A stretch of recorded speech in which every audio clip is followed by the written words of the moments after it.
पास मसला पूछने के लिए कुछ लोग आ गए तो 4-5 साल का बच्चा भी था जिसके वालिद ने गुस्से में अपनी बीवी को 3 तलाकें दी थी। तो छोटा सा बच्चा, कपड़े भी फटे पुराने, और हालत बता रही थी कि गरीबी है। तो जब मैंने मसला बताया कि 3 तलाकें हो गई हैं तो वापस जाने लगे। तो बच्चा मुझसे कहता है, देहाती आदमी तो कहने लगा, मौलवी साहब मेरी अम्मा ते नानी कहनी असन पूछ के आई आप कि हुण असीं लहदा लहदा ही रहना है। तो उस बच्चे की नौनिहाल की वो कैफियत देखी तो मैं रो पड़ा। मैंने कहा यार ये बच्चा बेचारा माँ बाप के होते हुए ये यतीमों जैसी जिंदगी गुजारेगा क्योंकि बाप ने तलाक दे दी। किस तरह मसाइल नहीं बताए लोगों को, तालीम से आगाही नहीं किया।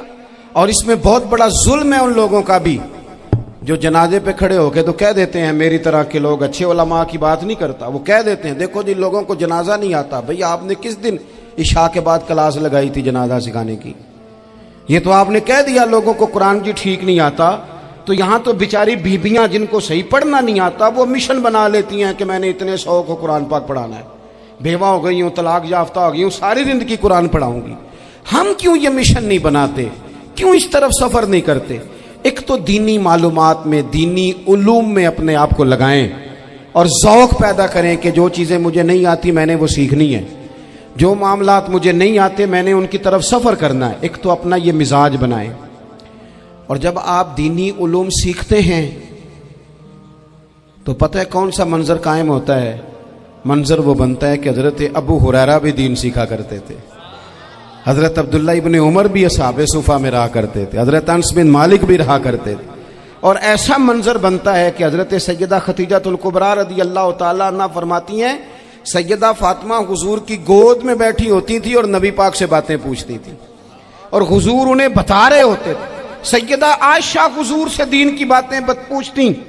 चौथा हिस्सा हमारी फिका के उसूल हजरत फातिमा की, हजरत आयशा सिद्दीका की मरवियात पर मबनी है। अगर हमारी बच्चियां छोड़ दें डाइजेस्ट पढ़ना, छोड़ दें इधर उधर की मूवी देखना और वो किताब व सुन्नत पर आ जाएं तो बहुत सारे मसाइल ऐसे हैं जो उलझने से पहले ही सुलझे हुए हों। दीनी तालीम का मिजाज और ज़ौक़। और दूसरी आयत करीमा मैंने तिलावत की, अल्लाह करीम ने कुरान मजीद में फरमाया, या अय्युहल्लज़ीना आमनू कू अनफुसकुम व अहलीकुम नारा, ऐ ईमान वालों खुद भी दोज़ख की आग से बचो और अपने घर वालों को भी बचाओ। ओ वालिद, वो माँ जो बच्चों को भूख से बचाने के लिए मेहनत करती है, उनको मायूसी से बहुत सारे माँ बाप ऐसे होते हैं जिनके पास कपड़े लेने के पैसे नहीं होते ईद पे। क्यों? अजान शुरू होगी जी, अजान सुने जी। अजीज भाई, जिस तरह हम अपने बच्चों को देखें, बहुत सारे माँ बाप के पास गुंजाइश नहीं होती, लेकिन इस नीयत से कि बच्चों के दिल टूट जाएंगे, ईद पे कैसे गुजारा करेंगे, मुश्किल से भी कपड़े खरीद के देते। इस तरह हम अपने बच्चों को भूख से, प्यास से, मायूसी से बचाते हैं। इस तरह हमारे रब ने हमारे ज़िम्मे लगाया है कि तुम अपने बच्चों को कोशिश करो दोज़ख की आग से बचाने की। हज़रत उमर फ़ारूक रज़ी अल्लाह तआला अन्हु ने अर्ज़ किया था, या रसूल अल्लाह सल्लल्लाहु तआला अलैहि वसल्लम, इस आया करीमा का माना क्या है? तो महबूब करीम अलैहिस्सलाम ने फरमाया, उमर, जिन चीज़ों का अल्लाह तुम्हें हुक्म देता है तुम अपने घर वालों को उन चीज़ों का हुक्म दो, जिन चीज़ों से रब रसूल तुम्हें मना करते हैं अपने घर वालों को उनसे रोको। अपने घर के अंदर निफाज़े दीन करने की कोशिश करो। मेरे भाई, बहुत ज़्यादा आजमाइश है हमारे घरों में, बेचैनियाँ हैं, इज़्तिराब है, बच्चों में सख्ती है, बहन भाई एक दूसरे के साथ लड़ते हैं, मिजाजों में तलखी आ गई। क्यों भला?